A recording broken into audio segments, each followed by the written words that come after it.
उत्तर प्रदेश लेखपाल वैकेंसी के लिए कृषि फसलों का वर्गीकरण। आज हम फसलों के वर्गीकरण के बारे में पढ़ते हैं। फसल चक्र। फसल कितने प्रकार की होती है और किसके आधार पर से बांटा गया। फसलों का वर्गीकरण। फसलों का वर्गीकरण पढ़ते हैं आज। फसलों का वर्गीकरण निम्न प्रकार से किया जा सकता है। फसलों का वर्गीकरण कितने प्रकार से किया जा सकता है निम्न। देखो, एक होती है मौसम के आधार पर फसल, और दूसरा होता है उपयोगिता और आर्थिक महत्व के आधार पर। उपयोग मतलब जिनका हम उपयोग कर रहे हैं, और जिनसे हम आर्थिक मतलब धन प्राप्त करने के लिए जो हम फसलों की उत्पादन करते हैं। एक और सी जीवन चक्र के आधार पर। एक होते हैं जीवन चक्र की फसलों का जीवन चक्र कितना है, 1 वर्षीय, 2 वर्षीय, इस प्रकार जीवन चक्र के आधार पर। और एक चौथा होता है बीजों के अनुसार।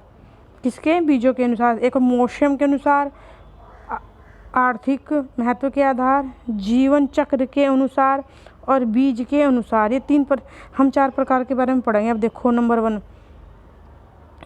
मौसम के अनुसार फसलों के बारे में। मौसम के अनुसार फसलों के बारे में। खरीफ मौसम के उत्तर प्रदेश में मौसम के अनुसार 3 फसलें उगाई जाती हैं। खरीफ की, रबी की, जायद की। खरीफ की, जायद और रबी, ये 3 प्रकार की जो फसलें हैं किस प्रकार की हैं? मौसम के आधार पर। अब हम खरीफ की फसल के बारे में पढ़ते हैं। जून जुलाई में तो ये फसल बोई जाती है। ये कब बोई जाती है? जून जुलाई में बोई जाती है। और इसके अंतर्गत धान, मक्का, ज्वार, बाजरा, मूंगफली, अरहर, उड़द ये आते हैं इसके अंदर। देखो कौन कौन सी फसल आती है इसके अंदर। धान, मक्का, ज्वार, बाजरा, मूंगफली, अरहर, उड़द इसकी प्रमुख फसलें हैं। किसकी हैं? खरीफ की फसलें। आपको ये विशेषकर याद रखनी, धान की, मक्का की, ज्वार की, बाजरा की, ये किस प्रकार की फसलें हैं? ये खरीफ की फसलें हैं। आ जाओ दूसरा, रबी की फसलें। जो रबी की फसलें वे अक्टूबर नवंबर में लगाई जाती हैं और अक्टूबर और नवंबर में लगाए जाते हैं। इस वर्ग की फसलें हैं। इसमें रबी की फसल में क्या? गेहूँ, जौ, चना, मटर, मसूर, आलू, सरसों, ये बरसे, तीसी आते हैं। देखो अभी देखो आप, गेहूँ के साथ हम क्या बोलते हैं? गेहूँ के साथ हम बोलते हैं सरसों। सरसों, मटर, चना, मसूर, आलू, ये किस प्रकार की फसलें हैं? ये रबी की फसलें हैं। आलू आपसे पूछा जाए कि आलू किस प्रकार की फसल है, तो आपको बताना है कि ये रबी की फसल है। अब आ जाओ जायद की फसलें। और जायद की फसलों को गर्मा फसल भी कहते हैं। क्या कहते हैं? गर्मा फसल या भदई की फसल। भदई की फसल या गर्मा की फसल कहते हैं। मार्च अप्रैल में लगाई जाती हैं और ये जून में काट ली जाती हैं। कब? जून में ये फसलें काट ली जाती हैं। धान, मूंग, महुआ, मक्का। ये मक्का की जो फसल है ना, ये खरीफ की फसल में भी आती है और जायद की फसल में भी आती है। और इसमें जो जायद की फसलों में खीरा, ककड़ी, अधिकांश इस तरह की फसलें जो हैं जायद की फसलों में आती हैं। कुछ फसलें ऐसी हैं जो दोनों में आती हैं, इसलिए इस बात को लेकर आप कंफ्यूज मत होना। दूसरे नंबर की फसलें, उपयोग या आर्थिक महत्व के आधार की फसलें। इसके अंतर्गत धान, खाद्यान्न, इस वर्ग की फसलों को पुनः खाद्यान्न जो होते हैं, जो इस वर्ग की फसलों को पुनः स्थापित किया जाता है। एक तो अन्न, इसमें जो खाद्यान्न के अंदर क्या? अन्न, जो हमारा गेहूँ आता है उसे अन्न कहते हैं। अन्न मतलब अन्न में सभी प्रकार की जो हमें अन्न प्राप्त करती हैं, वे सभी प्रकार की फसलें किस प्रकार में आऊँगी? अन्न में। जैसे धान, गेहूँ, जौ, मक्का इत्यादि। जैसे क्या क्या होगा इसके अंदर? धान, गेहूँ, जौ, मक्का आदि खाद्यान्न में, जिनका हम खाद्यान्न के रूप में प्रयोग करते हैं। खाद्यान्न में आपसे पूछा जाएगा कि अन्य फसल के अंतर्गत कौन सी फसल आती है? आपको दिया जाए ऑप्शन दे देगा धान,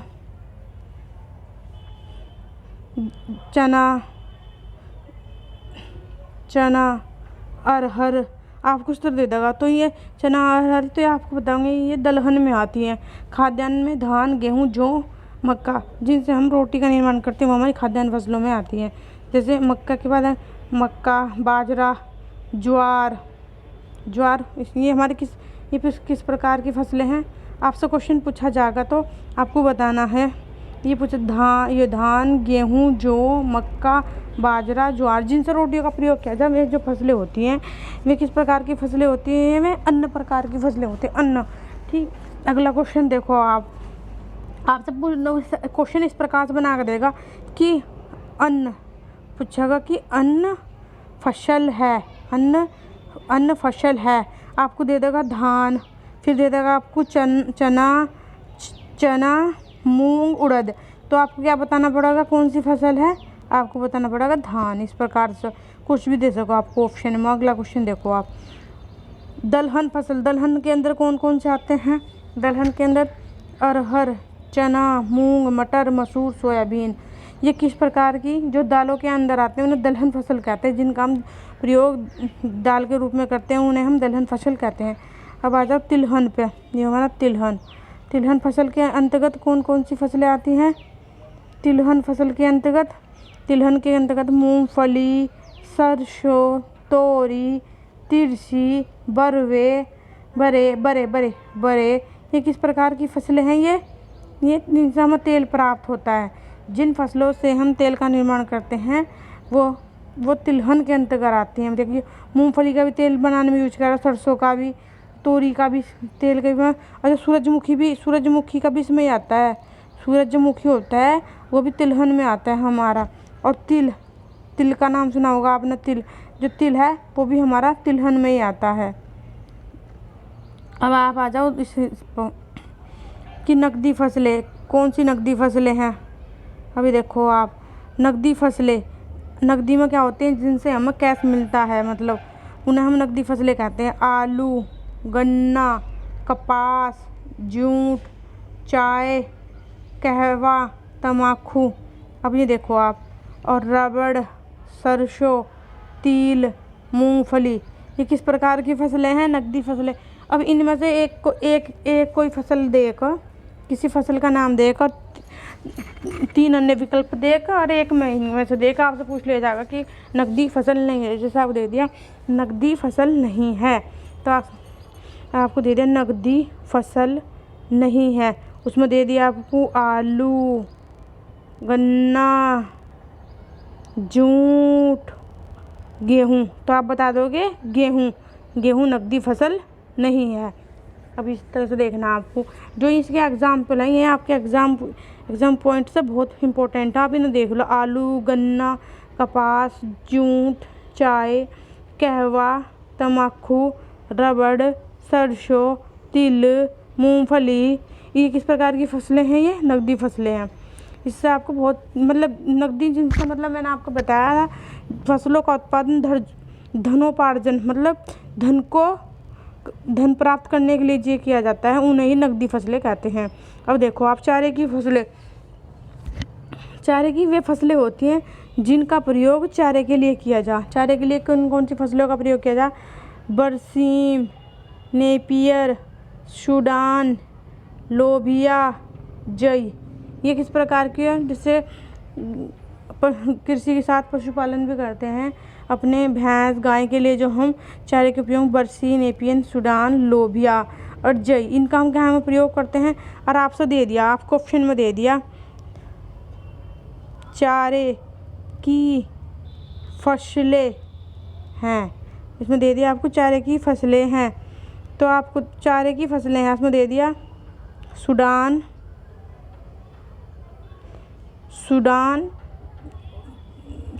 सरसों, तिल, मूंगफली। अब ऐसा करके दे दिया था। आप तो सोचोगे तो सूडान किसी देश का नाम हो, तो आपका ध्यान इस पर जाने का ही नहीं कि चारे की फसल है, तो आप इसे टिक कर आओगे कि ये ही नहीं है। तो आपको इस वाले को बहुत ही ध्यान से देखना सूडान को, कि जो सूडान है ये चारे की फसल है। अगला क्वेश्चन, कुछ होती हैं जो हरी खाद के प्रयोग में की जा, हरी खाद के प्रयोग में, हरी खाद के, जैसे सनई, मूंग, लोबिया, ढैंचा, ये किस प्रकार की हैं? ये आप इन चारों के नाम याद रख सकते हो। देखो सनई, मूंग, लोबिया, ढैंचा, ये किस प्रकार की फसलें हैं? हरी खाद वाली फसलें हैं। ये लेखपाल के एग्ज़ाम के दृष्टि से बहुत इंपॉर्टेंट क्वेश्चन है, यहीं से क्वेश्चन आने के अधिकांश चांस होते हैं।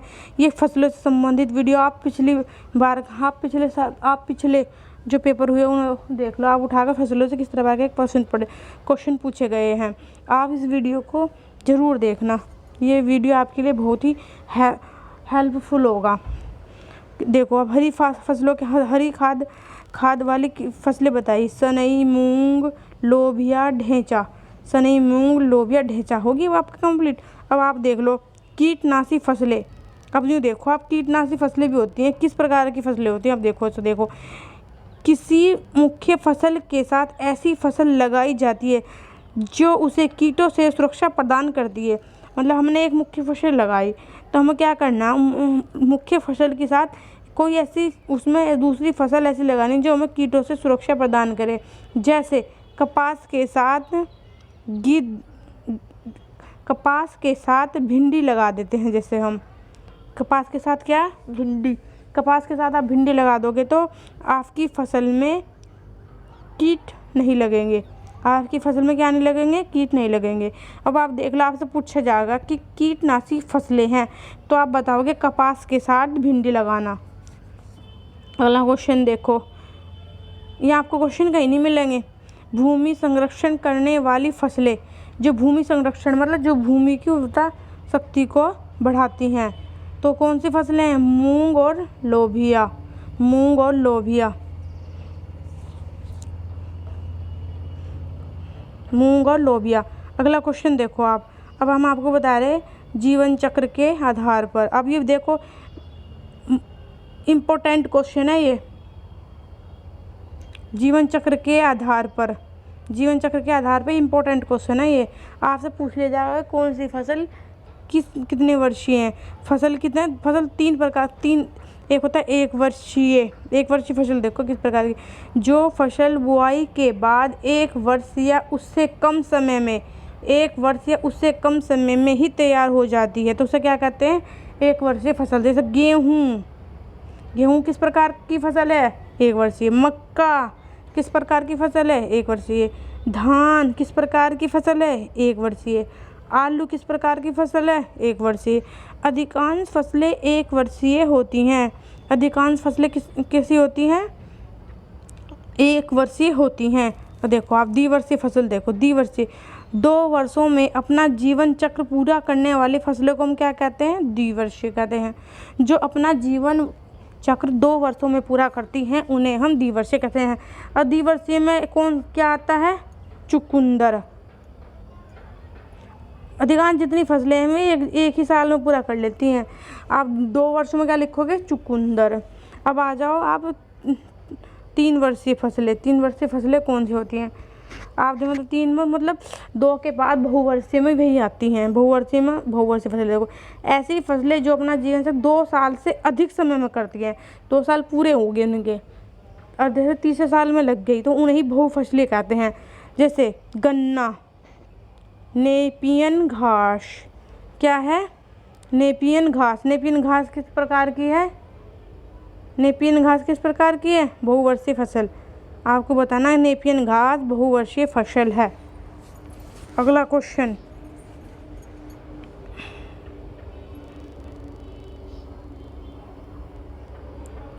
ये तो आपका तो सी तो हो गया। अब देखो डी, अब डी देखना आपको, बीज के अनुसार। अब बीज के अनुसार भी होती हैं फसलें कि बीज के अनुसार, बीज छोटे बीज वाली फसलें, मध्यम आकार के बीज वाली फसलें, बड़े आकार के बीज वाली फसलें। अब आप इनको देखना कि ये छोटे बीज वाली फसलें कौन सी हैं। आप इनके एग्जाम्पल याद रखो, गोभी, बरसीम, तम्बाकू, सरसों। कौन कौन सी है? गोभी, बरसीम, तम्बाकू, सरसों। ये देखना आपको। मध्याकार वाली गेहूँ, जिनका मध्याकार का जो बीज होता है, जो छोटे बीज में कौन कौन से होते हैं? तम्बाकू, सरसों, बरसीम, गोभी। और मध्यम गेहूँ, जो एक दो आपको दो तो याद रहेंगे, ये गेहूँ और धान। आपको देख रहे हो कि जो मध्यम आकार के बताया था गेहूँ और धान, और बीच में ज्वार ले लियो, गेहूँ और धान ज्वार। और बड़े आकार का बीज चने और मटर का बीज दिखाना अपना, तो चना और मटर। बस मध्य आकार की कौन सी हो जाएंगी? चना मटर। और मध्य आकार की गेहूँ और धान, बड़े आकार की मटर और चना, छोटे आकार की तम्बाकू, सरसों। याद रख लेना आप बस। अगला देखो, फसलों के विधिक गुणों के आधार पर, मतलब उनके गुणों के आधार पर। जैसे रेशेदार फसलें होती हैं, रेशेदार में कौन कौन सी फसलें आती हैं? आपको पता है, जूट और कपास। आपसे पूछा जाएगा रेशेदार फसल नहीं है, जूट और कपास। तो उसमें दे दिया जूट, सन, जूट और गोभी, मटर, तिलहन, दलहन, ऐसा करके दे देता। आप क्या बताओगे? जूट रेशेदार फसल है। इस तरह से आपको ऑप्शन आपको देख लो खुद है। मतलब ये होती है जो शुगर, जिनसे हमें शुगर प्राप्त होती है। शुगर मतलब चीनी। तो ये कौन सी होती है? शुगर मतलब चीनी। जिनके बाद गन्ना और चुकंदर, दो फसलें हैं, गन्ना और चुकंदर। अब आ जाए मसाले वाली फसलें। मसाले में आपको पता है सौंफ, मिर्च, लहसुन, धनिया। ये किस प्रकार की फसलें हैं? मसालेदार फसलें। अब आप आ जाओ इस वाले पर, देखो ये तो आपको पता ही होगा, इसका तो इम्पोर्टेंट, ये तो आपने, इसका तो औषधीय एवं उत्तेजक फसलें, औषधीय, जिनका निर्माण हम औषधि में करते हैं। चाय, कॉफ़ी, भांग, तम्बाकू, पोस्ता, गांजा। ये किस प्रकार के आपसे पूछी जाएगी? चाय किस प्रकार की है? तो चाय भी आपको औषधीय बताना। वैसे तो चाय पेय फसलों में के अंदर भी आती है, और चाय और कॉफ़ी पेय फसलों के अंदर भी आती है, और औषधीय भी। और ये भांग, तम्बाकू, पोस्ता, गांजा, ये तो आप देख के बता दोगे हाँ कि ये भांग भी औषधि में आती है, तम्बाकू बता दोगे आप, पोस्ता भी बता दोगे। ये तम्बाकू हमारी वाणिज्य फसल के अंदर भी आती है, और ये पेय पदार्थ के अंदर भी आती हैं। और आपको ये गांजा, अफीम, जो आपको पता है कि औषधीय निर्माण के लिए ही इसकी खेती की जाती है। अब ये देखो आप अगला,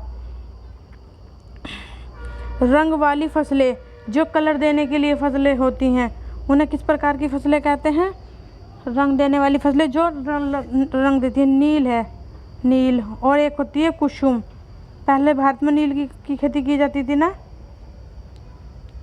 नील और कुसुम किस प्रकार की आपसे पूछ लिया जाएगा। नील तो आप बता दो कि रंग देने वाली, आपसे पूछा जाएगा कि कुसुम किस प्रकार की फसल है, तो आप क्या बताओगे कि कुसुम रंग प्रदान करने वाली फसल है। ठीक है। और अगला क्वेश्चन ये देखो, अगला, जड़ या कंदमाली फसलें। आपको पता है कि जड़ के रूप में कौन कौन सी होती हैं? जड़ के रूप में जैसे आपको पता है कि आलू क्या है? जड़ या कंदमाली, मतलब कंद मतलब तना, ये जड़, दोनों प्रकार की फसलें हैं इसमें। आलू क्या है? आलू तना है। मूंगफली क्या है?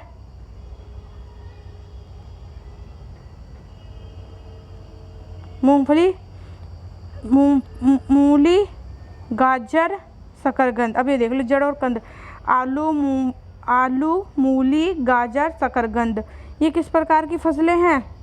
ये किस प्रकार की हैं? ये जड़ वाली फसलें हैं। आपको विशेष ध्यान रखना है इन बात का। मूली किस प्रकार की है? मूली जड़ है। मूली, जो मूली है ना, मूली क्या है? ये जड़ है। आलू क्या है? आलू तना है। यहाँ तो जगह ही नहीं है ना, तना है। अभी दिखाई नहीं दे रहा। आपको बता दे, रिश्तेदार का आपको बता देता, जूट और कपास है। आप हमारे वीडियो को देखें। हमारा चैनल अभी नया है, प्लीज़ आप सभी लोग हमारी वीडियो को देखें प्लीज़, और आप हमारे वीडियो को सब्सक्राइब करें, लाइक करें। थैंक्स।